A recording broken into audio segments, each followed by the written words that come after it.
Assalamualaikum warahmatullahi wabarakatuh. Perkenalkan, saya Yunita Prestini, mahasiswi Pendidikan Ekonomi NPM 20503039. Di sini saya akan menjelaskan tentang tujuan Merdeka Belajar dan profil pelajar Pancasila. Tujuan Merdeka Belajar yakni pembaharuan pada kurikulum 2013 ke kurikulum Merdeka Belajar. Pada pembaruan ini bukan karena tanpa alasan, tetapi mengingat pada dasarnya kurikulum merupakan kerangka dasar bagi sistem suatu pendidikan.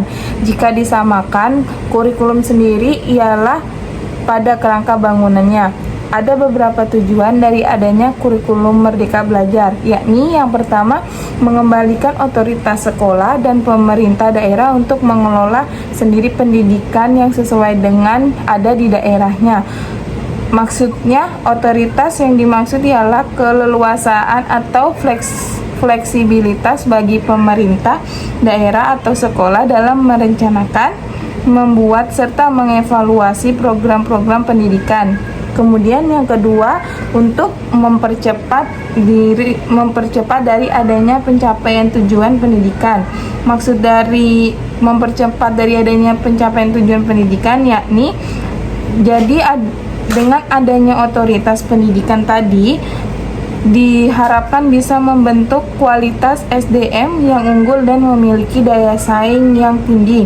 Kemudian yang ketiga, menyiapkan mengenai tantangan pada global era revolusi 4.0, yakni tentang bagaimana tantangan pendidikan pada era 4.0 mencakup perubahan pola pikir, perubahan cara belajar, perubahan cara bertindak sebagai upaya untuk terus berinovasi dan mengembangkan kreativitas di berbagai bidang.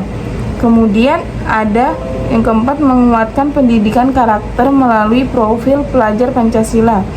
Yang kelima, menjadi kurikulum dengan pembaharuan yang sejalan dengan tuntutan pendidikan abad ke-21. Kemudian yang keenam, meningkatkan adanya mutu pendidikan bagi Indonesia. Jadi di dalam rangka mewujudkan kurikulum Merdeka Belajar, pemerintah membuat terobosan baru, contohnya perubahan dari UN menjadi AKM, serta skema alokasi dana BOS dan hingga rapor pendidikan. Kemudian ada ke profil pelajar Pancasila. Sesuai pada visi dan misi Kementerian Pendidikan dan Kebudayaan sebagaimana tertuang dalam Peraturan Menteri Pendidikan dan Kebudayaan Nomor 22 Tahun 2020 tentang rencana strategi Kementerian Pendidikan dan Kebudayaan tahun 2020 sampai dengan 2024. Terlihat dari gambar diagram di atas, profil pelajar Pancasila yakni ada beriman, bertakwa kepada Tuhan Yang Maha Esa dan berakhlak mulia. Kemudian ada mandiri, bernalar kritis, berkebinekaan global, bergotong royong dan kreatif. Pelajar Pancasila adalah perwujudan pelajar Indonesia sebagai pelajar sepanjang hayat yang memiliki kompetensi global dan berperilaku sesuai dengan nilai-nilai Pancasila, yakni beriman kepada Tuhan Yang Maha Esa dan berakhlak mulia, berkebinekaan global, bergotong royong, mandiri, bernalar kritis dan kreatif. Yang pertama ada beriman, bertakwa kepada Tuhan Yang Maha Esa dan berakhlak mulia. Diharapkan pelajar yang beriman dan bertakwa kepada Tuhan Yang Maha Esa adalah pelajar yang berakhlak serta memahami ajaran agama dan kepercayaannya serta menerapkan pemahaman tersebut dalam kehidupannya sehari-hari.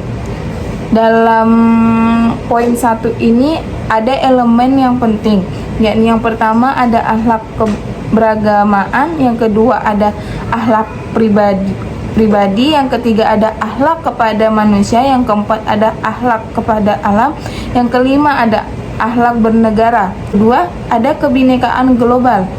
Dalam kebinekaan global ini terdapat beberapa elemen dan kunci kebinekaan global, meliputi mengenal dan menghargai budaya, kemampuan komunikasi interstruktural dalam berinteraksi dengan sesama.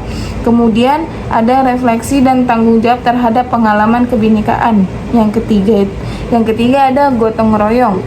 Pelajar diharapkan memiliki kemampuan bergotong royong, yaitu kemampuan untuk melakukan kegiatan secara bersama-sama dengan sukarela.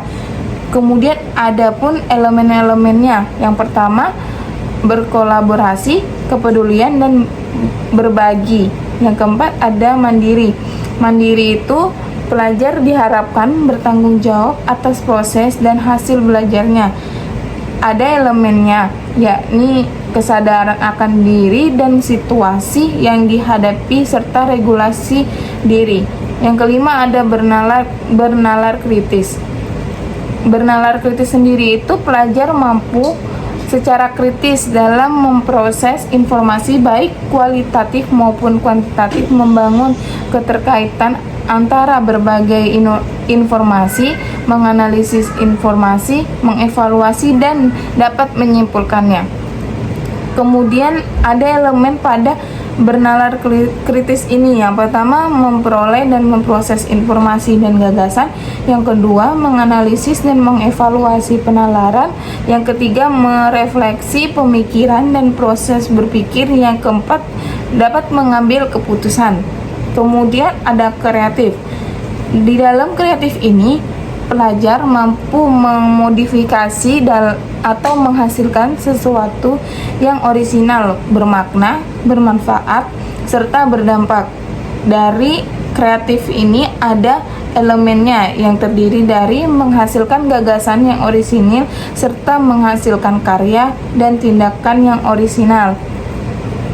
Sekian dari penjelasan saya. Terima kasih. Wassalamualaikum warahmatullahi wabarakatuh. Damn.